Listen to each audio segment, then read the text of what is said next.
For many decades, the world-renowned fashion house Christian Dior has been delighting its fans and true connoisseurs of style. The great Christian Dior went far beyond his predecessors and boldly crossed all existing limits of what was allowed. Currently, the name Christian Dior is a symbol of elegance and luxury, not only in clothing, but also in all aspects of life. There are approximately 200 fashion boutiques throughout the world that continue to excite fashionistas of different continents and nationalities. The founder of the brand Christian Dior was born on January 21, 1905, in the town of Granville on the coast of Normandy. He was the second of 5 children in a family that, while not rich, was also not poor. His father made his fortune through the trade of chemical fertilizers. Dior's mother loved to entertain, and this was one of the most significant expenses in the family's budget. Even in his teenage years, Dior, who was destined to become the greatest designer, became seriously interested in drawing. Then he sincerely dreamed of becoming a great artist whose paintings would decorate the best houses in Europe. But as often happens, his parents made the decision for him and chose a career as a diplomat.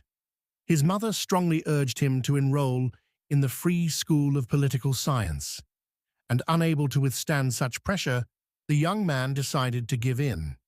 But as soon as he became a student of this educational institution, his political career came to an end before it even began.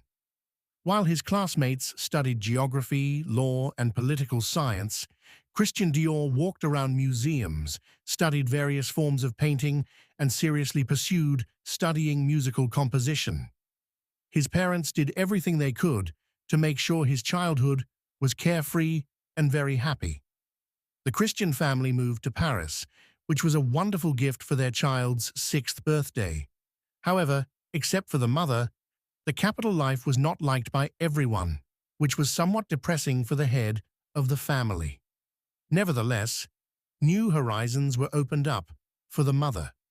She made new acquaintances, attended social receptions in high society, and various fashionable events. Christian was doing his best to help her, but the woman didn't like it. In her opinion, boys should strive for a diplomatic or military career. Neither of these options interested the boy as much as the fashion world did. Only his artistic fantasies, manifested in leisurely pleasures and calm hours, could occupy his thoughts. Unfortunately, due to the military actions in Diora in 1914, they were forced to return to their home in Granville. During this time, Christian spent a lot of time with his mother. He fully understood that she only loved herself and hoped to receive even a drop of her favor. Let's make it clear right away that he was seriously mistaken in this opinion. The shy and slightly clumsy boy worshipped his mother, but she never felt the same way about him. Christian gave up his dream of pursuing art for the sake of his mother. Even though he was passionate about exhibitions or galleries, his beloved mother had completely different plans. Dior carefully concealed his artistic and, according to many, not so manly tendencies from his loved ones, so he couldn't even dream of enrolling in the Academy of Arts. So, in his 4th year of studying at the Free School of Political Science, Christian Dior received the title of second-class sapper. His mother then realized that he wouldn't become a diplomat, and his interest in studying decreased every day. So, she agreed to finance his project, and together with his friend Jacques Bonjean, Dior was able to create his own art gallery. The only condition his mother had was that Dior's name should not be involved in the business, as she could not bear such shame. Christian agreed to any conditions, and his mother's requirements did not surprise him. 3 years had passed. By 1930, the gallery was flourishing, which brought joy to Dior. However, a dark cloud suddenly appeared over his family's life. Christian's brother, who had always had unstable mental health from childhood, had to be sent to a psychiatric hospital with a bleak diagnosis. But troubles do not come alone. As soon after, their mother died from cancer. Their father's company went bankrupt, and Christian contracted tuberculosis, for which there were no effective treatment methods at the time. This led to the bankruptcy of the gallery, and the Dior family had no furniture, let alone money. Surprisingly, all of these events did not break the great couturier. One could envy his optimism, perseverance, moral fortitude, and many other qualities. 7 years after a series of family tragedies, Dior returns to the artistic world. French fashion magazines snap up his extraordinary drawings, and Dior's fame comes very quickly. Of particular note are the hat models he created, which were much more popular than his clothing designs. When Robert Piguet noticed the talented sketches of Christian Dior, he was hired as a fashion designer. Dior began to earn good money, traded his attic room for a hotel room, and even helped his father with money.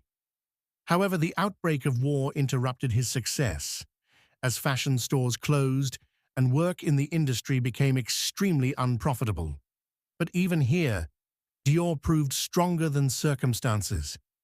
In close collaboration with Pierre Balmain and Lucien Lelong, Dior created the narrow pleated skirt in 1941. Balmain, who was prospering in his own business, offered Dior a position as a designer at his fashion house. However, due to his own shyness, Dior refused. Dior's introduction to textile magnate Marcel Boussac was successful for the young fashion designer.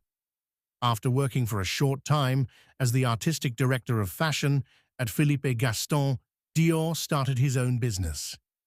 During the preparation of his first fashion collection, Dior's father passed away.